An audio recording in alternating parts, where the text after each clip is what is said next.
the champion open frame inverter style generator. Does it suck? You know, not just for disasters and the end of the world, but you know, normal homestead stuff as well. Anyway, let's get out of the rain and check this bad boy out. So guys, there's no doubt having some form of backup energy is no longer a luxury. It's becoming a necessity for everyone in the nation. With the hurricanes coming up, this is hurricane season, wildfires. Look at what's going on in Hawaii. Look at everything else that's happened. Look at the wildfires in California, Canada, the tornadoes that strike every year all across the country, cyber attacks, and just normal grid stressed failures. There's no doubt that if you don't have some form of backup power, that's a problem that you need to fix. So let's go over this one. This particular one is the 4,000 peak and 3,500 running watt open frame inverter style generator. But rest assured, this review will stand for not only this model, but all the other ones in the same class of it as well. They may be discontinued and whatnot, but this one will stand for that. And I've always had good luck with the other champion things I've bought in the past. And the TLDR version of this, for those that don't have time to wait around on my opinion, we love this thing. So let's go over the specific features of this particular generator, and then we'll discuss why we bought it and why we bought this one specifically. So, as stated, 4,000 starting watts, 3,500 running watts. Electric start.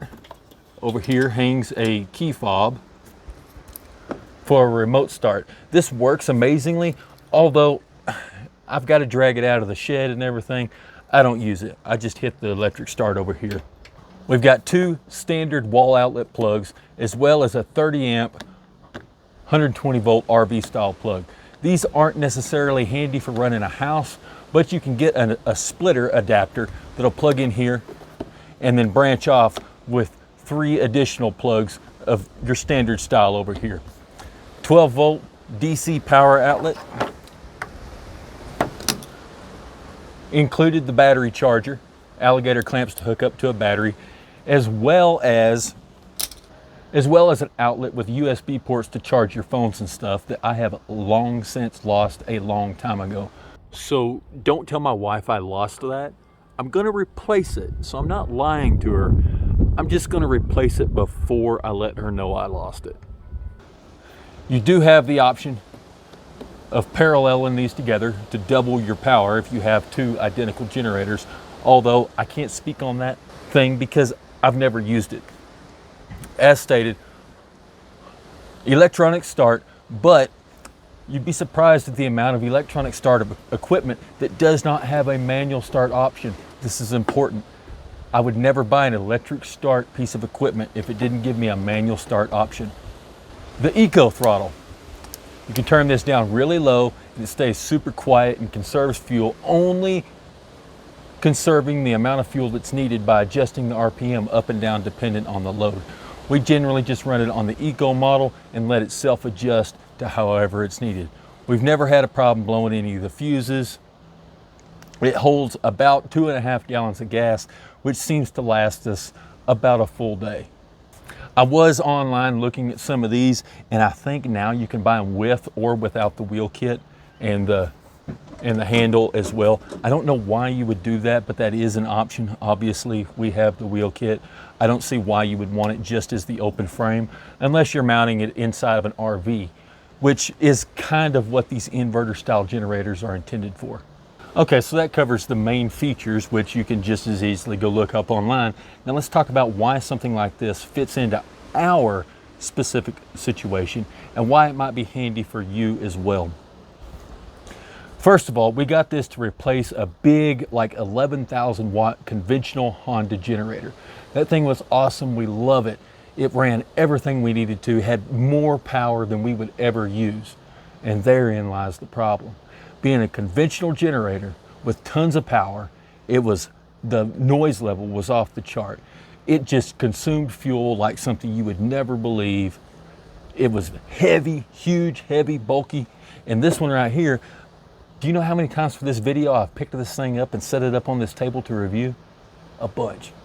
But anyway, that was just a little too cumbersome, and it wasn't something I'd expect my kids and my wife to get out in the middle of a blizzard to drag out to get the power back on. So we wanted to look at something a little smaller.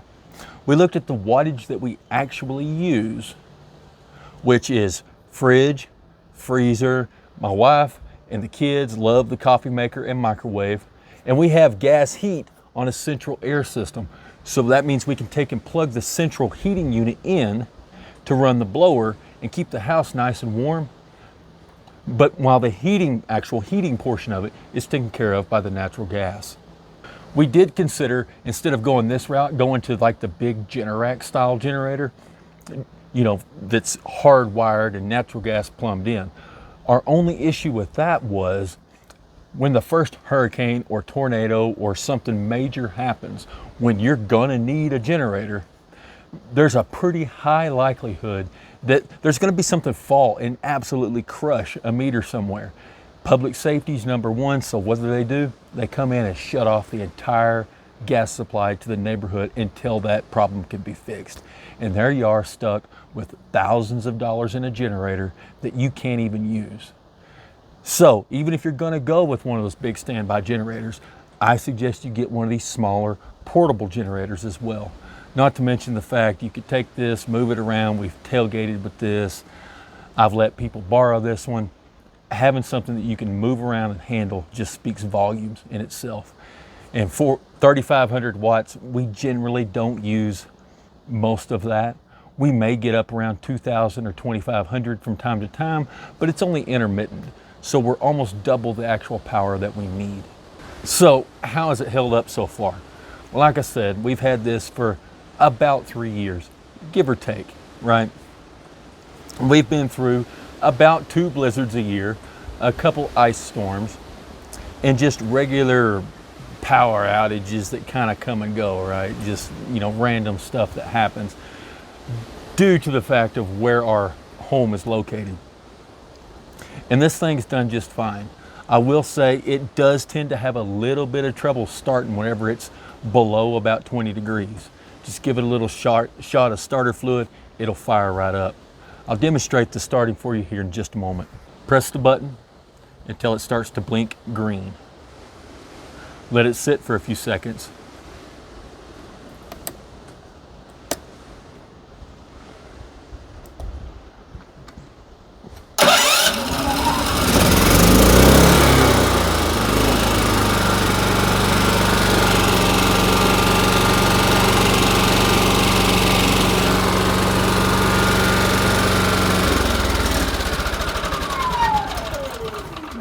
And as you can see, it starts right up, does pretty good as long as it's not incredibly cold.